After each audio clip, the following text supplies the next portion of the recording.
I'd like to tell you about a show of epic proportions. I prefer me some magic when I'm trying to get in and out of houses undetected. I prefer me some magic. A show where the boundaries are pushed. I like spam. Is there something wrong with that? No, nothing at all. I'll Meat with jelly on top of it. Go right ahead. I'd like to tell you about that show, but that is not this show. This show is the Fortean Slip, with host Chris York. I have a tendency to go to dark places with my humor. It is what it is. It's not going to change anytime soon. Co-host Steve Alcorn. It was so earth-shaking and mind-blowing that even John Teeter in the future knows about it. And reoccurring, ever-present special guest Matt Knapp. Yeah, somebody should have put out like a giant bug zapper and just ended that whole Mothman debacle. A show that lacks taste, a filter, and listeners. Are you listening? Are you like hearing the fucking fart? Yeah. You're not just smelling it, you're hearing Not the shit. just smelling. Audible as well. That would be something else. Whoa. But You well, I have do. parts that you can't tell if it was you or not. Well, yeah, because What you are about to hear may be offensive, but we don't really give a fuck.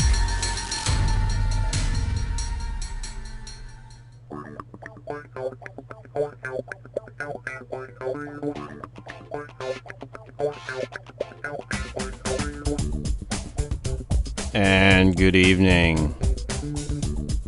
Welcome to the Fortean Slip.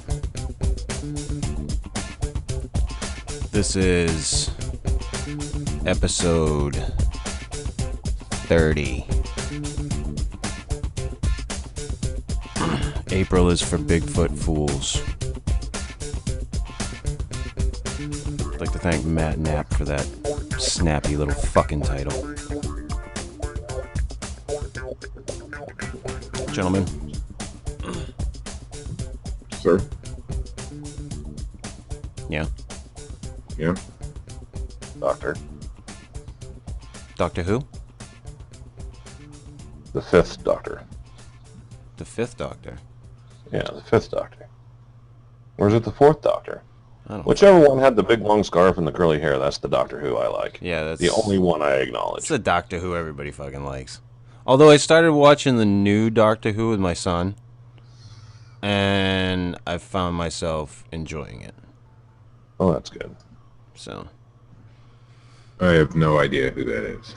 Doctor Who. Okay, come on, dude. Okay, Like, I've seen there's the only so new. far you can push this whole pop culture ignorance thing. I have seen the new one episode, I think, of the new Doctor Who. That was like- it. It's Star Wars. What are you talking about? Everybody knows who Doctor Who is. He's Everybody. Doctor Who. Who? Exactly. He's got a screwdriver and a fucking phone booth, My man. Lord. The fucking TARDIS is the best thing ever created. Matt Knapp is my hero. Matt Knapp sent me a link, and it has an original Spam upside down pie recipe in it. Thank you, Matt. You're welcome. Oh, I want to note the Godzilla picture done for us by Dread Fun, which wound up being like a little fucking comic strip, It was It's amazing. which I will post on the so when you're listening, it'll be up there as you're listening at some point. Hopefully, while we're talking about it, if I have any brilliance at all when I'm putting it together. But yeah, that I had asked him to just do basically a picture of the three of us skydiving past Godzilla. Like, I wanted it to be just like our faces in front of like a huge Godzilla head. But his vision was like this whole fucking comic strip idea, and I was like, yeah, go with it. Do whatever you want. Cause Yes, he went above and beyond. yeah, everything That was awesome. I've asked him to do, he's just he gets these flash of genius ideas, and I'm just like, yeah, go for it. Yeah, whatever.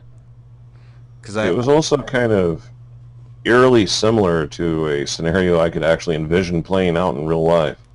What? Wait, what? Yeah. Because Steve gets you into a bunch of trouble, is that it? That part and the part where I called you a dick. Oh, well, yeah.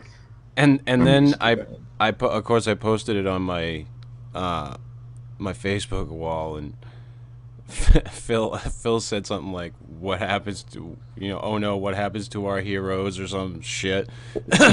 And I was like, "Oh, Steve saves us by befriending Bigfoot, introducing him to spam or some shit like that."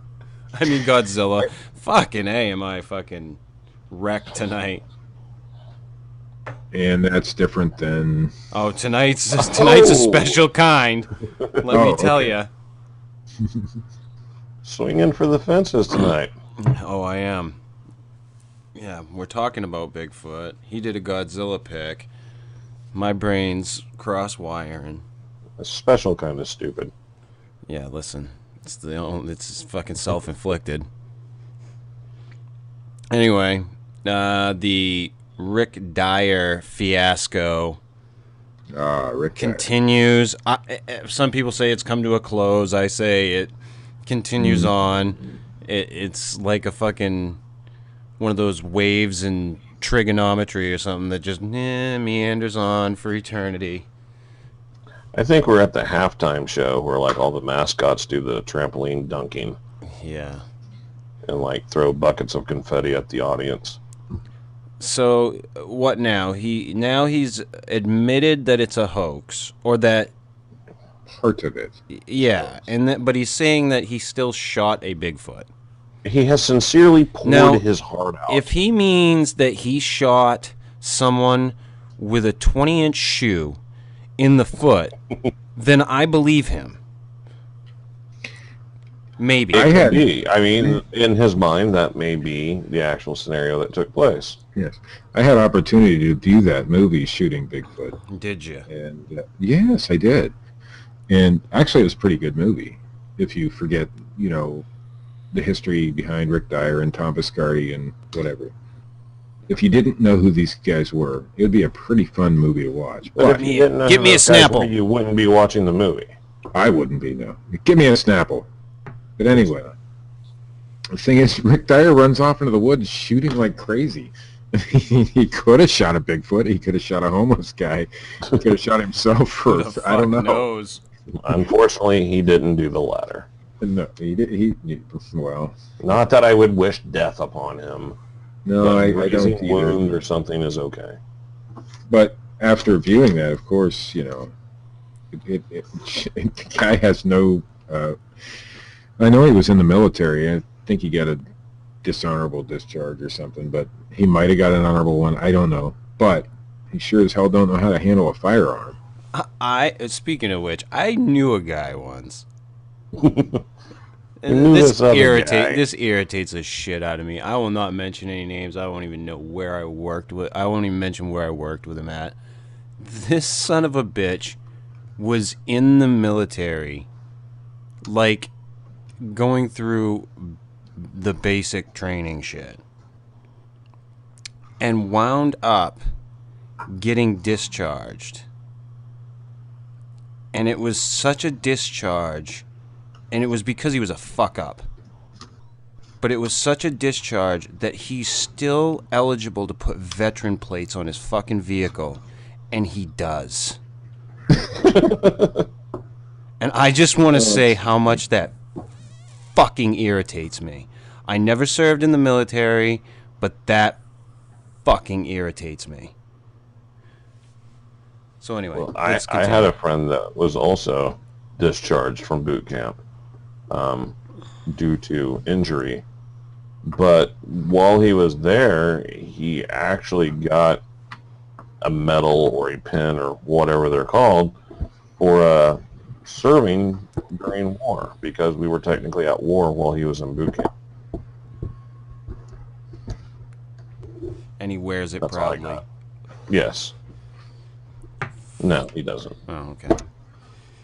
But anyway, anybody- the Rick Dyer bullshit, Yes. as I will call it. So the guy that made the fake Hank, Fake Hank. he came out and gave like an interview or something, Yes, he did. saying how he made it and that Dyer wanted him to make it like a poor taxidermy job, I believe was. Yeah, I don't get that. Why did he want How to he's selling it. Yeah, if you're gonna sell a fucking fake Bigfoot body, try to make it. You know, why would you say, yeah, make it piss poor? Yeah, make it look fake. Maybe the guy who made it, because it was so piss poor, is using that as a. That's completely possible too. You know what I'm saying? He's saying, yeah, he wanted me to make it look like a poor taxidermy job. Maybe because it is looking like a poor taxidermy job, and he's just trying to save a little face. I don't know. I also like how they had the code word Project Footprint. Yeah, because nobody would ever figure that out. Yeah, and only if this code word was said did the prop maker know that it was okay to actually truthfully speak about the prop. So apparently this guy's been around for a while and knowing what's going on and everything, and He says he had no clue. Stick to the agreement is what I don't get. If he wasn't in on the hoax, why did he stick to the agreement? Well, he thought it was for a movie, apparently. And I don't know, maybe, he's dealt with Hollywood types. I know when I But if he tried out thought for Bigfoot Bounty, but I had an NDA. I couldn't talk about it. But he saw his work touring all over the country. Exactly. Right. At that point, he should have realized, hey, this is not what this guy told me. I think I'm okay with breaking my NDA now. That kind of thing. But He's probably not getting any more work in the prop industry. not after that piss poor excuse for a fucking prop, no. He's like a bunch of glued on camel hair and just... But it burns like real hair, Matt. Well, Well, of course it does, because it is real hair. I mean, it's just kind of suspicious. I mean, I think Rick might be regrouping, like, people abandoned ship that I think were financing his little trip around the country. He made some promises. Thought he was going to hit it big at Daytona Bike Week. Usually, whenever you set up display like that somewhere where you're making money, they require you to buy some sort of permit, and then you have to, pay for space in somebody's parking lot or property to set up your trailer or whatever. So since Daytona Bike Week was taking place, he probably got charged a lot of money for this stuff. And none of the bikers wanted to see the Bigfoot gaff. Surprise, surprise. I think one figure somebody said that he was telling people that he expected to make $200,000 or something at Florida's stop. I don't know. He ran out of money, people abandoned ship, started running their mouths, telling everybody the truth, and then he decides to come clean, but yet still claiming he shot a Bigfoot. Well, see, that leaves it open-ended. He can continue, and just make up another story. And there's people out there, i.e. Robert Lindsay, who will still believe this motherfucker. Well, it's You know, ridiculous. Chris Noble. The guy, he's admitted to lying, which we already knew. But for the people that were believing him and following him, at this point, how can you still stick around? I mean, you're just a fucking idiot. Silence. We're just letting it sink in. Oh, okay.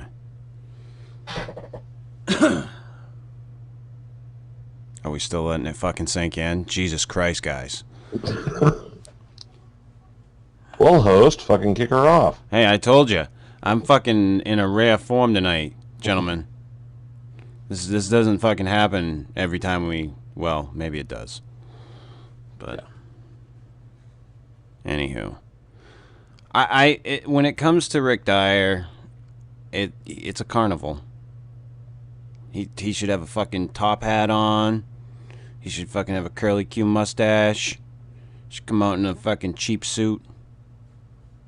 We're running like the Bozo show for kids. Yeah. If he's allowed to get near children. Which is doubtful. In my opinion. But, hey.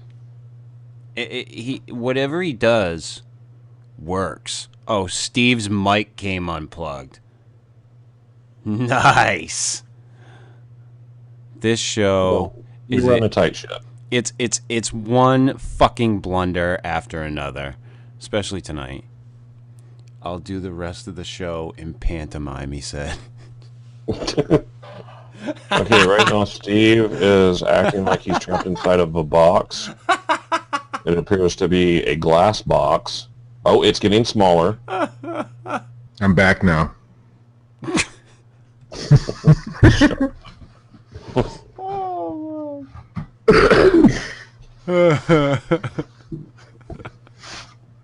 realize pantomime isn't as fun when nobody can see you doing it. Yeah, our show. But Matt, you did a hell of a play-by-play. Our show is all audio. With that box routine, I thought you were going to be Dyer's next sideshow. As far as Dyer goes, we've beaten the I think everybody has beaten the shit out of this. Yeah, now we just need to beat the shit out of Rick. Right, and if only it wasn't against the law.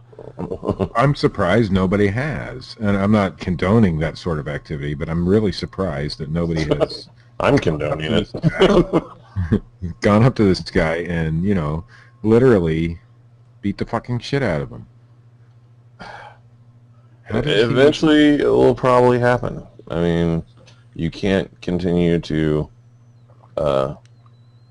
do the shit he does and charge people money for it and get away with it. Well, there's a lot of petitions and call for... Well, yeah, that's the other interesting twist of this, if you want to go from there, Steve. Well, a lot of petitions. Well, one's for the Department of Justice, which I doubt will have any traction. But a lot of people are sending tweets to the local police in San Antonio or Las Vegas or wherever to try to get them to prosecute him for this. So, okay, don't you think that's kind of... I mean, has it really reached a point where a guy lied about shooting a Bigfoot, which the majority of people knew he was lying, and still believe he's lying, right? Regardless of how much he denies it. So, okay, the guy lied about shooting a Bigfoot, and it's gotten to the point now where people have created an online petition to get the Department of Justice to bring him up on fraud charges. Right, I don't think that'll ever happen, and really, I don't think it needs to happen, but what, he did cross the line when he took money, like for the DVDs that he allegedly made, but never delivered. Now, that is definitely a crime. But, I mean, don't get me wrong, I think the guy's a douchebag. But part of me is kind of like, it's not his fault, really. I mean, I didn't send him any money. So right, like, if you were enough of a fucking rube to send him money or to go and pay to see that, then, hey. Yeah, I mean, as far as taking the Bigfoot on tour and all that bullshit, he called it a sideshow from the beginning. So he had an out there criminally. There's how can you prosecute him for any of that? But the taking the money for other things like the DVDs and stuff that weren't delivered, now that can be considered criminal. Well, he says those are still coming out. Yeah, but he had a date of delivery that he didn't. Right, but things miss dates all the time on distribution. I mean, that's nothing unheard of or criminal. Right. True. Yeah. Well, enough of that horse shit. On to other horse shit. More horse shit. Todd Standing, Jeff Meldrum, power team up. Yes. Super Marvel team up #1. Meldrum Standing. Don't forget to throw the Survivor Man in there. Yes. the celebrity Les Stroud as well. Apparently, this whole Survivor Man Bigfoot television special goes deeper than we thought. Now he's actually aligned himself with Todd Standing in the field of Bigfoot research, along with the credible good doctor, Jeff Meldrum. And I know this has a lot of people questioning, due to Standing's controversial nature in history. Now a lot of people are questioning Jeff Meldrum's integrity. And well, it was the first thing that came to my fucking mind. I mean, when I see Meldrum and Standing, I'm like, what? Is he going to do a fucking puppet show? Is he going to be like, are they going to do like the Muppet Show and Meldrum's going to be the special guest? Well, I would like to believe that Meldrum is still going to remain professional about the whole thing, and that if he catches Todd doing something, he'll point it out, you know? But then there's also the other side of it. Meldrum literally could align himself with anybody he wanted to as far as Bigfoot research is concerned. So why did he choose to align himself with Todd Standing? Good question. It's a damn good question. Do you think, Matt, it's because of the Les Stroud connection? I mean, it could be. I mean, how much money does Meldrum make off Bigfoot compared to being a professor at Idaho University or whatever? Right. Obviously, Les Stroud, like you said, brings celebrity to it. So is that what Meldrum's after? And I hate to think that. But is that the case? I don't know. I mean, I actually messaged Jeff and asked if it was okay if I asked him some questions about this whole issue. And I haven't heard back from him. But he has released public statements about it, so to speak. And basically the story he's going with is he had gone on an expedition with Standing previously, and that he was impressed by Standing's research. And I believe, from what I understand, that is an expedition that took place where Dr. Jeff Meldrum believes he had a Bigfoot encounter. So that may play into it. I do know that they're calling themselves Bigfoot North, and that apparently a documentary is set to be released with Meldrum and Standing. I don't know if Stroud will play a part in that or what else. And then there's also some woman from California I've never heard of that Standing is labeling as an animal attractor. I don't know what that is or what that means exactly. Knows what that is. I see it as a young blonde chick from California. You tell me. So it almost sounds like, an animal attractor. Is that like a horse whisperer or something, maybe? Well, it could be. I know Matt Moneymaker promoted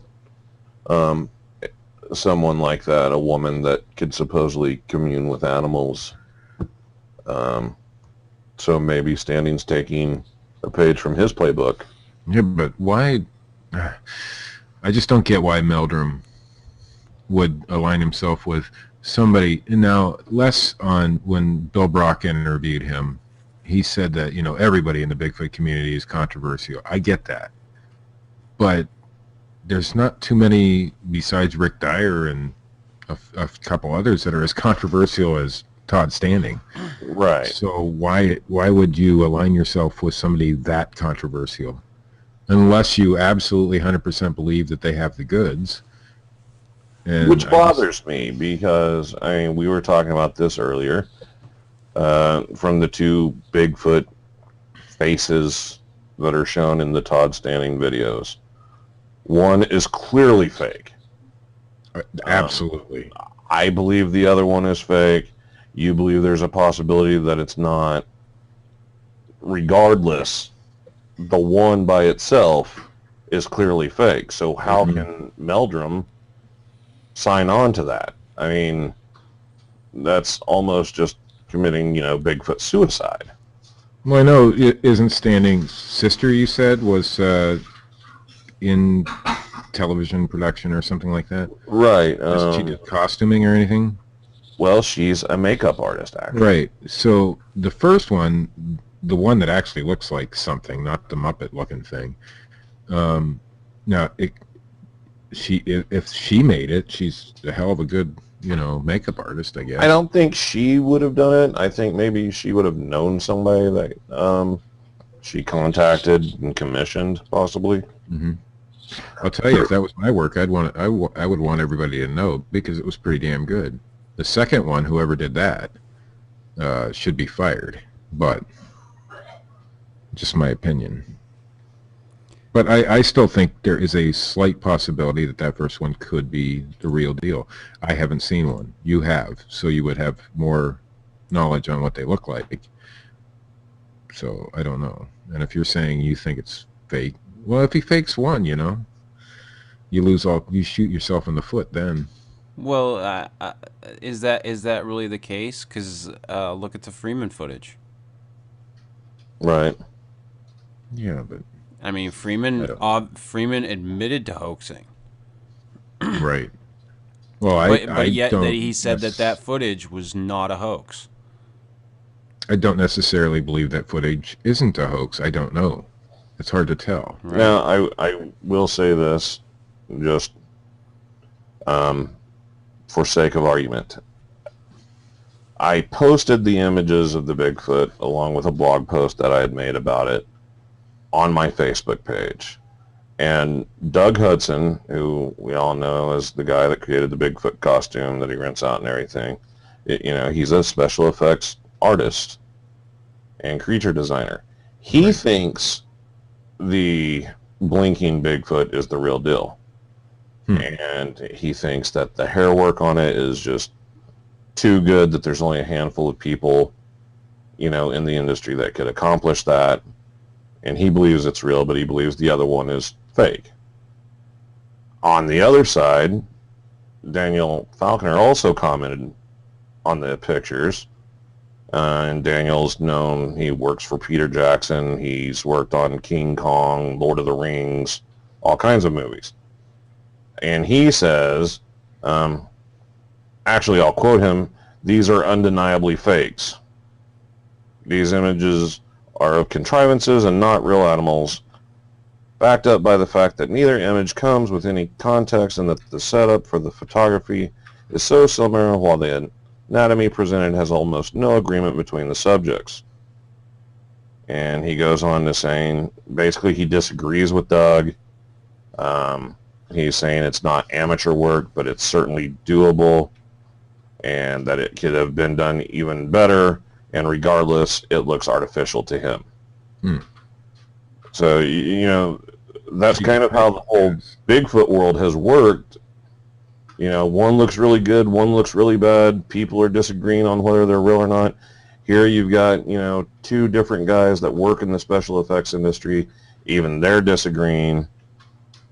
So that's the same that happens with the Patterson-Gimlin film. You got some special effects guys who think it's real, and other special effects guys who thinks it's an obvious hoax. Right, but at the same token, the Patterson-Gimlin film is nowhere near the quality of these images. Right, absolutely, you're right. But and as with anything that gets put up, you get tons of people on either side. You got your rally of supporters, and then your people who are just like, nope, it's totally fake. I mean, I looked at them, and to me, they look like they're more than likely fake. There's the one there. It's like more of a tan color, I think. I don't even know what the fuck that's supposed to be, because it sure as hell ain't a Bigfoot. Well, it's like a fucking tan color. But then there's the other one. It's more of like a dark brown, almost like a black. It almost gets it's that dark, and that's the one that you guys are talking about. That is in question. Correct. Or it's in question for Steve, not so much for Matt. But to me, it looks like he's putting up, just something for show, because like the was it Daniel was his name? Yes, Matt Daniel Faulkner. said the setup. It's the setup for the shots. It's pretty much the same. There's no context. That There's is no. true. There's no. Hey, this is the lead up to this shot, or this Right. is Well, after the shot. Well, in Mr. Stanning's defense, he does have video allegedly of these things that nobody can see because you have to pay for it. So, Well, I'm sure somebody's paid for it, but I haven't heard anybody come forward who says, "Hey, I paid for this, and there's more to these videos." right. I'd like to see the videos myself. But my first, I'm not paying for it. I guess, run-in with Todd Standing on the internet, whenever I came to find out about him, was during his Sylvanic work, and right out the gate, he had video of Bigfoot, up on the side of a hill, peeking, standing up from behind a rock, and then ducking back down behind the rock. And okay, well, why didn't you just go up the hill towards the rock? Why didn't you get more footage? I mean, it's behind a boulder, surrounded by open area or whatever, and it's just that classic, recipe of a hoax. Right. Well, there's no doubt that, in my mind anyway, that Todd Standing is more than capable of hoaxing, since we have two very contrasting pictures, one that's an obvious hoax and one that may or may not be.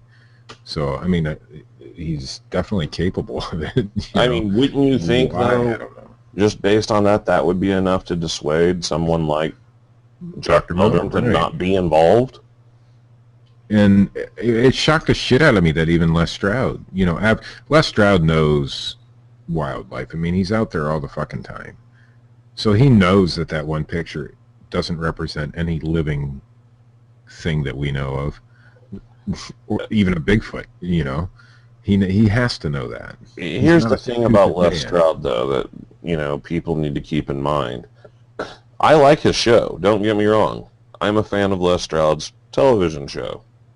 I don't know Les Stroud personally, and he is on TV. He does charge for appearances.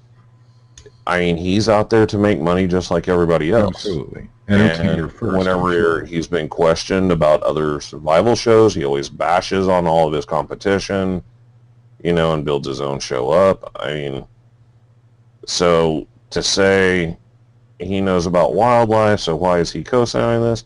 I don't think it would matter to him if it was a hoax or not. The only thing that would matter is, will it generate ratings? Oh, I'm sure it does. I'm sure it will. Just doing a show on the Les Stroud thing gets you a lot of hits on YouTube, whether people Hopefully. like it or not. So, even Todd Standing has a ton of followers, and which surprises me, but he does, more than Rick Dyer did. That's for damn sure. Hey, it's to me it's a ploy to generate a buzz, and they've definitely done that, because you got Meldrum signing on with what most people in Bigfooting would consider a hoaxer, and then Les Stroud, which Right. everybody was like psyched about when they heard that he wanted to get into the whole Bigfooting thing, because they heard about his, the stuff that he talked about on Joe Rogan's podcast, and then he's like doing something with Standing, and we're all like, So here's- whoa. There was no anybody else contacted. There was no tryouts for the show. There was, hey, Survivor Man's going to do some Bigfoot stuff. And then the next thing you know, Todd Standing announces that he's been chosen to be on this show with Les Stroud. Well, apparently it was probably already a done deal when it was announced that Survivor Man was going to do a Bigfoot show. There was, like you said, there was nothing. Right. I think it might have possibly been Todd Standing's idea. Right. Right? They're both involved in production. They're both Canadians. Well, Not like I saying that said, Canada's the enemy or anything, but I'm just saying they could have connections that predate the Survivor Man Bigfoot well, stuff. like you and I were talking earlier, Les Stroud is Canadian, Todd Standing is Canadian, and if you think of a Canadian Bigfoot person, who are you thinking of, besides Timber Giant Big Hoax, whatever his name is? Who You might be got Todd Standing. for all we know. It sounds It like could a be. You know fucking what? Canadian conspiracy to me. And Well, on what I'm that saying is, note, who else is Les Stroud going to go with? yeah, on that John note, Steve, Bivernagel. don't you have some news? I sure as hell do.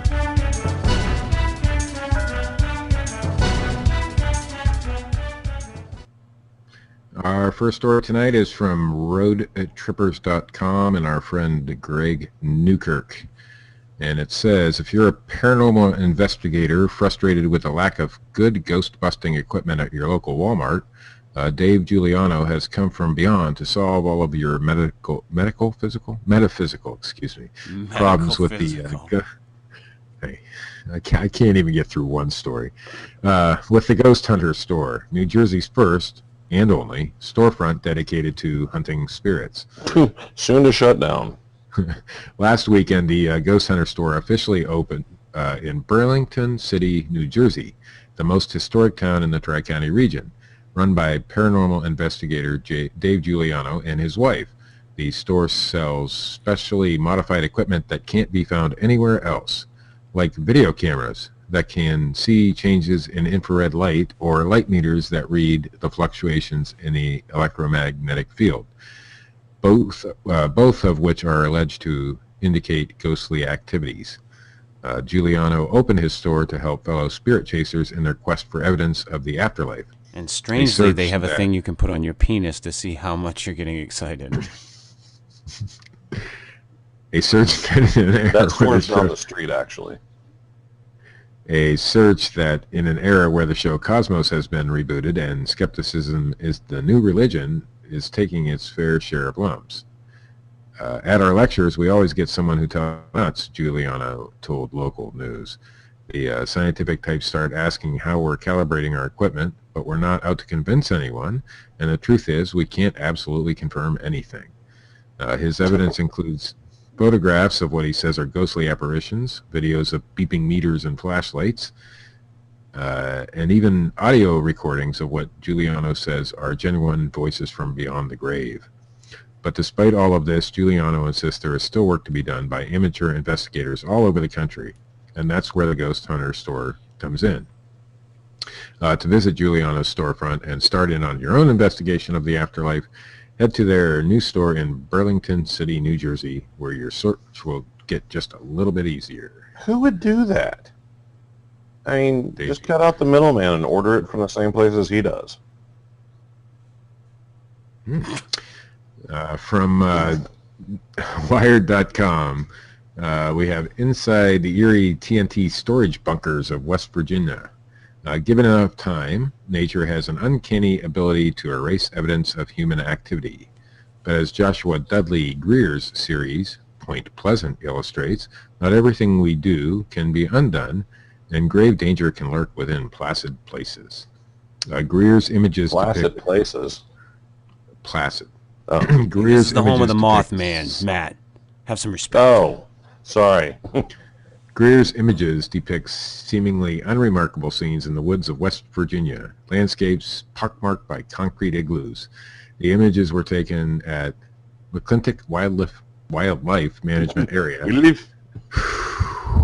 part of what was once the West Virginia Ordnance Works, a military facility that manufactured and stored TNT during World War II. At the height of its production, the facility outside of Point Pleasant, West Virginia, produced 500,000 pounds of TNT each day. The site closed in 1945 and what wasn't eventually made into regional airport became recreational space. Adding to the air of menace, these woods supposedly are home to the Mothman. Damn it. The Mothman, a mythical creature with 10-foot wings and red eyes, popularized by John Keel's book, The Mothman Prophecies. Greer was gripped by the enigmatic place for his first day traipsing through the marshes and between the trees. Which is an extremely long name for his right hand. I knew it was something I wanted to pursue, he says. I've tried to layer all those interests into the project in some way. Mythology, history, war, and land use. Greer had to schlep his folding aluminum 8x10 Calumet C1 camera that through thick overgrowth to capture the scenes, but he didn't mind. The camera weighs a ton, but it's precise and sturdy, he says. I enjoy the physical act of making a picture. So, You know, he could have just used an iPhone. mhm. So if I have to work a little harder to get the pictures I want, I'm okay with that. It feels like I've earned them in some weird way. TNT Storage Igloo S5-A is completely surrounded by water, and the visibility is so poor that I didn't know how deep it was, says Greer. I bought a shitty little inflatable raft and tried to get myself where I needed to be, but the thing popped and I had to bail out into the freezing water. If they ever decide to let a civilian photographer into Area 51, that would be a pretty sweet gig, says Greer. I'd call it Dreamland. Nice. What a great name. Mm-hmm. And in our final story from the HuffingtonPost.com, John Lennon's UFO-inspired art fetches big bucks. In 1967, when John Lennon wrote his classic Beatles hit, Lucy in the Sky with Diamonds, everyone assumed the psychedelic song was about drugs. Few would have guessed that several years later, a sober Lennon would see something far different in the sky, a UFO, and it would have profound influence on his life. A drawing of that 1974 sighting sketched for his Walls and Bridges album depicts what appears to be a classic flying saucer with the words UFOer, UFOer, written on the bottom of the object. On the album's liner notes, the famed musician wrote, on August 23rd, 1974 at 9 o'clock, I saw a UFO. Lennon, one of the most outspoken celebrities of his time, claimed he saw the alleged spacecraft above the Manhattan skyline. At the time, he was living on the east side of the city. That drawing was auctioned off on March 21st by Cooper Owen Auctions of London, reports Open Minds, UFO. During the UFO sightings, Lennon shared an apartment with a girlfriend, May Pang, who along with other eyewitnesses also saw the UFO. Lennon subsequently mentioned the event in the song Nobody Told Me, recorded several years later. It was one of the last songs he would record before his 1980 murder. Yoko. The song includes... Oh, no. Are we supposed to... Is that like... Yeah, never mind. The song includes the following lyrics. Everybody's smoking and no one's getting high. Everybody's flying and never touched the sky. There's UFOs over New York and I ain't too surprised. Nobody told me there'd be days like these. Strange days indeed. The album I'm sleeve just was sitting here originally... watching the wheels go round and round. The album sleeve was originally expected to bring between $1,600 and $2,500, but ended up selling for just over $16,600. In a radio interview, Lennon described the unexplained circular object this way. It was summer in New York, and he was relaxing by an open window. Lo and behold, there was this thing just hovering about 100 yards away. I saw it so close, I could have hit it with a brick if I'd thrown a stone at it. What? You can throw a brick 100 yards? Apparently.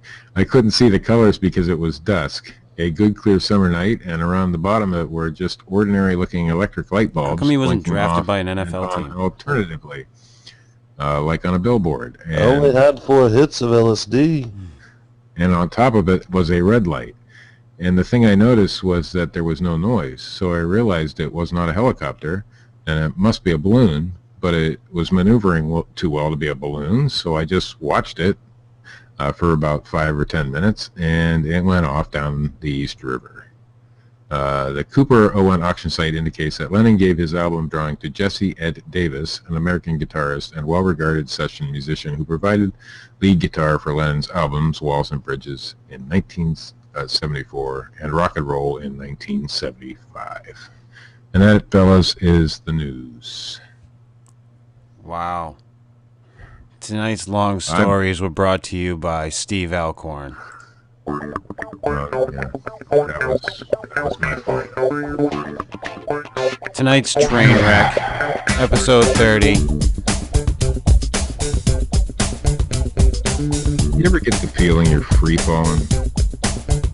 I get the feeling that somebody was doing dishes in your house, though. I don't know what the hell you were talking about. We're out of palm olives, Dave. I think I should do every show from here on out in pantomime, the entire show. That's what I'm going for eventually. I mean, I think it would be great. I don't know if it would be great. I would have to prepare more. Stop!